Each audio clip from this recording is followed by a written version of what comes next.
Hello everyone, you are warmly welcome to Saman Yapa YouTube channel. අද මම ඔයාට කියලා දෙන්නේ මෙන්න මේ වාගේ අදහසක් කොහොමද ඉංග්‍රීසියෙන් කියන්නේ කියලා. ඔයාට මම කැමතියි. නමුත් ඒකෙන් අදහස් කරන්නේ නැහැ මම ඔයාව කසාද බඳිනවා කියලා. ඔයා මට වඩා වැඩිමහල් වෙන්න පුළුවන්. නමුත් ඒකෙන් අදහස් කරන්නේ නැහැ ඔයා හැමදේම දන්නවා කියලා. එහෙනම් අපි දැන් බලමු ඒ අදහස කොහොමද ඉංග්‍රීසියෙන් කියන්නේ කියලා. You are older than me. ඔයා මට වඩා වයසයි. අපි කතා බහේදී දැන් සමග me භාවිතා කරනවා. නමුත් formal English වලදී ලිඛිත භාෂාවේදී එහෙම නැත්නම් විභාගයකට ලියන විට අපි පාවිච්චි කරන්න ඕනේ I am කියලා. You are older than I am. නමුත් spoken type එක තමයි you are older than me. You are older than me. But it doesn't mean that you know about everything. But it doesn't mean that. නමුත් ඒකෙන් අදහස් කරන්නේ නැහැ. But it doesn't mean. නමුත් ඒකෙන් අදහස් කරන්නේ නැහැ කියලා අන්න අපි අදහස ප්‍රකාශ කරනකොට that කියන conjunction එකත් අපි භාවිතා කරනවා. You are older than me. But it doesn't mean that you know about everything. මම ඔයාට කැමතියි. I like you. But it doesn't mean that I will marry you. නමුත් මං ඒකෙන් අදහස් කරන්නේ නැහැ මම ඔයාව කසාද බඳිනවා කියලා. I like you. But it doesn't mean that I'll marry you. You are our leader. ඔයා අපේ නායකයා. But it doesn't mean that we must obey you. අපි ඔබට කීකරු විය යුතුයි කියලා ඒකෙන් අදහස් කරන්නේ නැහැ. Unconditionally. Conditionally කොන්දේසි සහිතව. Unconditionally කොන්දේසි විරහිතව නැතිව අපි කියන්නේ කොන්දේසි විරහිතව ඔයා අපේ නායකයා. නමුත් ඒකෙන් අදහස් කරන්නේ නැහැ අපි ඔබට අවනත වෙන්න ඕනේ කීකරු වෙන්න ඕනේ කොන්දේසි විරහිතව කියලා. You are our leader, but it doesn't mean that we must obey you unconditionally. You are much older than I am. Or else you can say you are much older than me. ඔයා මට වඩා ගොඩක් වයසයි. But it doesn't mean that. නමුත් ඒකෙන් අදහස් කරන්නේ නැහැ you are right about everything. ඔයා හැමදේටම හරි කියලා. ඔයා මට වඩා ගොඩක් වයසයි. නමුත් ඒකෙන් අදහස් කරන්නේ නැහැ ඔයා හැමදේකටම හරි කියලා. Maybe politicians are our leaders. දේශපාලකයෝ අපේ නායකයෝ වෙන්න පුළුවන්. Maybe විය හැකියි. ඇත්තටම අපි කතා ශෛලියේදී එහෙමනේ කියන්නේ. දේශපාලකයෝ අපේ නායකයෝ වෙන්න පුළුවන්. Maybe politicians are our leaders. Politicians නෙමෙයි කියන්න ඕනේ politicians කියලා. Maybe politicians are our leaders. But it doesn't mean that they are always right.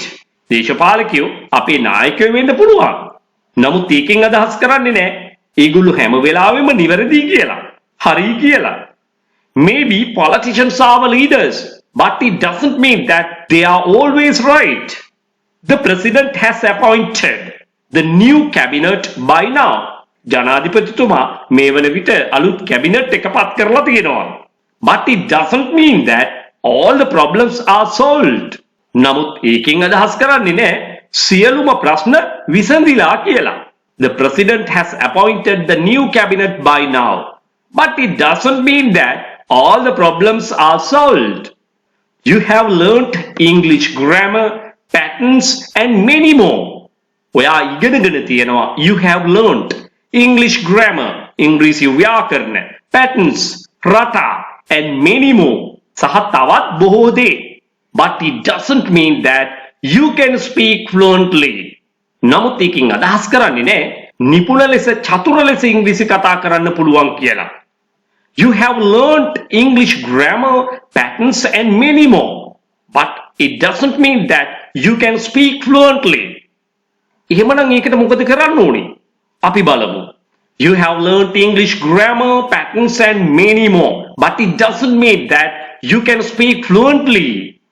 For that, for that, you need to practice regularly. You need to practice regularly. ඔබට අවශ්‍යයි අඛණ්ඩව පුහුණු වීම කරන්න. You need to practice regularly. ඉතින් මෙන්න මේක ඔයා අවබෝධ කරගන්න ඕනේ. ඉංග්‍රීසි ව්‍යාකරණ අපි කොයිතරම් ඉගෙන ගත්තත්, වාක්‍ය රටා ඉගෙන ගත්තත්, මෙන්න මේ වාගේ බොහෝ දේවල් අපි ඉගෙන ගත්තත් අපි ඉංග්‍රීසි කතා කරන්න හුරු වුණේ නැත්නම් කෙටියෙන්ම කියනවා නම් පුහුණු වුණේ නැත්නම් අපිට කිසිම දවසක ඉංග්‍රීසියෙන් කතා කරන්න බෑ.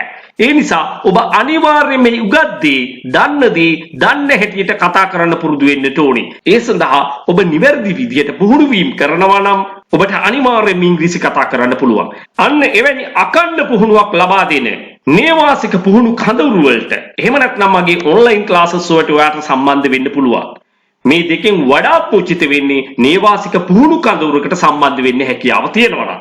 ඉංග්‍රීසි ඉගෙනීම පමණක් මදි, පුහුණු වීම කියන එකක් තිබුණොත් විතරයි අපට ඉංග්‍රීසි හොඳින් කතා කරන්න හැකියාව ලැබෙන්නේ. පාසල් යන දරුවන්ට උසස් අධ්‍යාපන කටයුතු වල නිරත වෙලා ඉන්න අයට, රැකියාවල නිරත අයට, ඒ වගේම රැකියාව බලාපොරොත්තු වෙන සිටින අයට, එහෙමත් නැත්නම් විභාග ප්‍රතිඵල බලාපොරොත්තු වෙන සිටින කෙනෙක් වෙන්න පුළුවන්. ඔයාගේ දැනුමට ගැලපෙන විදියට කණ්ඩායමකට එකතු වෙන්න පුළුවන්. එහෙම නැත්නම් තනි පුජ්‍යල පන්තියක් සංවිධානය කරගන්නට පුළුවන්. මේ සියලුම පන්ති දෙආකාරයකට පැවැත්වෙනවා. ඔන්ලයින් ක්ලාසස් ලෙසත්, නේවාසික පුහුණු කඳවුරු ලෙසත්, සාමාන්‍ය පෙළ විභාගයෙන් පසුව, එහෙම නැත්නම් උසස් පෙළ විභාගයෙන් පසුව ප්‍රතිඵල බලාපොරොත්තු වෙන්න ඉන්න සිසුන්ට දින 45 නේවාසික කඳවුරු සඳහා අනිවාර්යයෙන්ම සහභාගී වෙන්න පුළුවන්.